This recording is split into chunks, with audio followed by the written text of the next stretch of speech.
Good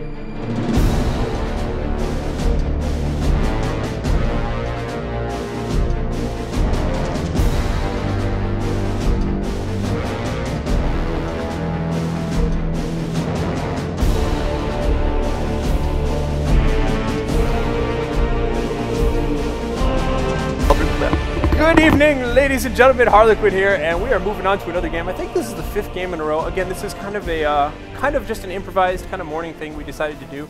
Not really an official King of the Hill, but just taking turns here with some of the various players who are out there. So it's me and Keltos right now. Keltos is refilling his coffee, and as you can see, we have Choco Bambus as the war boss versus Captain Dark Riku right now, playing as the Space Marines, undoubtedly playing as the Apothecary. So yeah, it's pretty fun. I'm having a blast, actually. I forget. I wish I could cite the exact names. 2 or 3 people were actually asking me to do more kind of just live commentaries where we just kind of pull in various players who are online. So at some point, Keltos will get back here, and he can just speak up. But for the time being here, just loading the game, getting ready. Nice casual morning here. I don't know how I'm going to post all these games all at the same time. But things are looking pretty good here. So we're going to go ahead and move on into this. So right now, Captain Dark Riku is up, and I hear Keltos coming back online. Yeah. How you doing today, sir? I'm all good. You got my coffee? You got your coffee up to... Oh, check out, by the way, Choco is sporting the freebooter hat. Yeah, and a ton of aesthetic upgrades right there. He's got a very spiky-looking war boss. Yeah, so we're going to see Choco here. So Choco wanted to try his hand at beating the Apothecary using his own playstyle here. So we'll see. Although he didn't get double sluggers. He was suggesting using double sluggers last game. So we'll have to see where he's going with that. Well, it's partially, I can pitch in on that. It's because of the map. He can use a line of sight with the melee to get into the thick of things, whereas this map is more in favor of the range combat, which is beneficial for the Space Marines. Yeah, I guess the entire entire middle is completely open there. Yeah, it's only the southern section and the really top side. And here comes Choco. I love that. So he just grabbed a couple of points he needed, blobbed up, and is now pushing straight into the center right now. I always like it when some people just have a plan like that. Now he can kind of at his leisure spread out and cap the middle, but you can see it kind of catches Dark Riku in a bad position because Dark Riku has his units spread out all over the map. He scouts down in the south and whatnot. Yeah, he wants to keep the APO near the tacticals, and that pretty much backfired since the APO was like too far into the things, far into the battlefield. Yeah. Nice. And right now, yeah, he's just stalling inside the building. Yeah. And there's not too much other than just doing what he's doing right now and kind of focusing down them in the building there. But this is nice because... Oh, what were you saying? Burn us on the sluggers. Oh, beautiful. That'll take care of that problem. No. Oh, and he's even going to just get in the building there. I guess yeah, it was a bit of a miss micro, yeah, I think, because he was like, as soon as he got the burners, he was going to right-click on the building. Yeah, and it just happened to run inside. Yeah, This is beautiful, though, because the Space Marine always wants to get that fast power node. And, you know, because I'm sure, well, he went for Devastator Marines, but I'm sure Choco was expecting him to go for Assault Marines once again, and therefore just wanted to come and deny some power early game. So, as a result, Riku is forced just to get Devastators, it looks like. Yeah. Spear also commented, but doesn't want... Dark Riku will always most likely get the ASMs, but in this case he's forced to get the Devastators, and that's partially what Choco is doing. He's forcing Dark Riku to play on his terms rather than to let the Dark Riku play flexible and do his usual stuff. So, you know, that's good. I like that.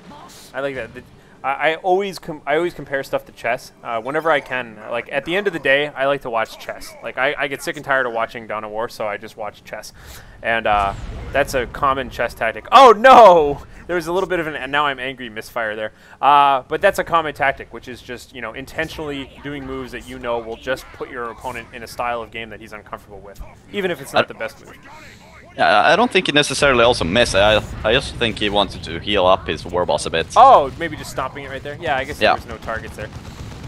The war boss going to get the decap off. He is a little bit going to have to retreat away, though. So he's just going to decap there, take some damage. All right. 499 versus 449. Yeah.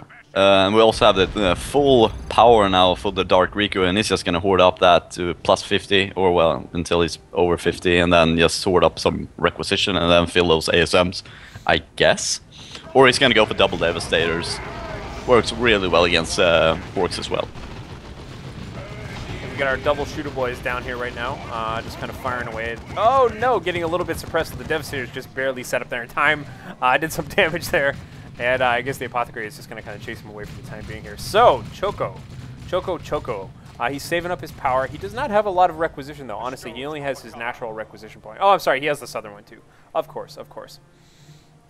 Yeah, now Flamers on the Tactical Marines, and the Warboss is only there to prevent him from doing anything, but he necessarily isn't going to push him away entirely. So the issue is still sort of present at the bottom, and he needs to deal with it. The Warboss is just stalling him. Yeah, sure. He's just kind of tanking along and doing some damage there. Yeah. So do we expect... Oh, okay, there we go. He's getting some Storm Boys. So I was curious if he was actually going to be getting Ludus again or not. Going for the Storm Boys there. Get a nice little stomp off and finally having to retreat here. And an important thing going on in Dark Riku's generator farm here. The Sluggas are going to tear up this entire generators, and he's defending his own power. Dark Riku really needs to respond to what Shoko is doing and stop his generators from burning up. Or because the double shootouts here might actually be enough to push the Tactical Marines away. The Apo doesn't have enough energy as well to pop up a heal on the Tactical, so when the Tacticals start dying, they're dead, sort of ish. And the Storm Boys are there. He's going to get one generator, and then the Storm Boys are going to come leaping in. Oh, and the Storm Boy is going for the Devastator. That's pretty sweet there in two. And we can see the Slugga Boys up there. So, by the way, clarify for me, Slugga Boy melee versus Slugga Boy flamer damage on a generator, which is faster? The burners. Burners? I Okay. think, yeah. You might have just right-clicked and went around, and they're just meleeing them. Yeah, I'm not entirely sure, to be completely honest. Burners, you know, you can attack around and burn multiple generators because they're flamers. And in melee, they are power weapons, I believe. I was just curious. Not to put you on the spot. Yeah. And... Double tacticals. Interesting. This is pretty much of an old school build, sort of ish. You used to see this a lot more back in the old days. Back in the old days? Yeah, back in the old days. How old? Months, at least. Do you mean the old days of Retribution or the old days of Dawn of War 2? No, of Dawn of War 2, pretty much during then. I'm not sure how I feel about that. The Storm Boys are there to kill Tacticals and the Sluggas and the War Boss, even though I don't know. Yeah, we'll see. Devastator inside the building, but the Tacticals getting pushed back here. Oh, User Choppa's up right now on the Slugga Boys. The Slugga Boys getting really nitty-gritty here, knocking back these Tactical Marines quite a bit, but they have to retreat. That Devastator is just kind of shooting away at them, I guess. Yeah. That oh, nice suppression on the Storm Boys there. Oh, that was really unfortunate. He had a little bit of initiative there, but it looked like they got suppressed like mid-air or something. That was kind of cool. Yeah, as soon as they landed, they were suppressed and lost the model, so unfortunate for Shoko. And no, scouts are terribly low on health, but they will be able to get out of there. Shoko has enough also to go into tier 2, but Dark Riku is already heading into tier 2, well, a few seconds ahead of Shoko. But to keep in mind also that Shoko has plus 49 power and Dark Riku only has plus 34. So he has an advantage when he goes into tier 2, Shoko that is. In terms of, yeah, just getting out whatever tech he's aiming for a little bit earlier there. Yeah. Good question there, Spirit of Asgard. Wondering if he's going to go for Weird Boy Force first. Which seems reasonable, given the amount of troops out there that would be useful for that. Yeah, I think going for a war truck in this case with the Devastator and a free Tactical Marine squad around, unless he can get Devastators, which is not so likely in this case. But if he had killed that Devastator, I think going for a war truck would be more beneficial than going for anything else.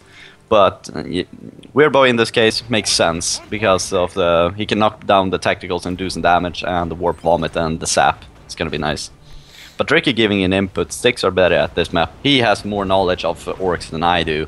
And I don't know 100% how Sticks actually go so well against the Space Marines, but we'll see. Yeah, that's clever. I was actually surprised to see him use Sticks in the first place. I just don't normally see them get used, especially in this matchup. I see the normal. Oh, and it looks like the Devastator! Oh, Devastator gets taken out right there by the Storm Boys.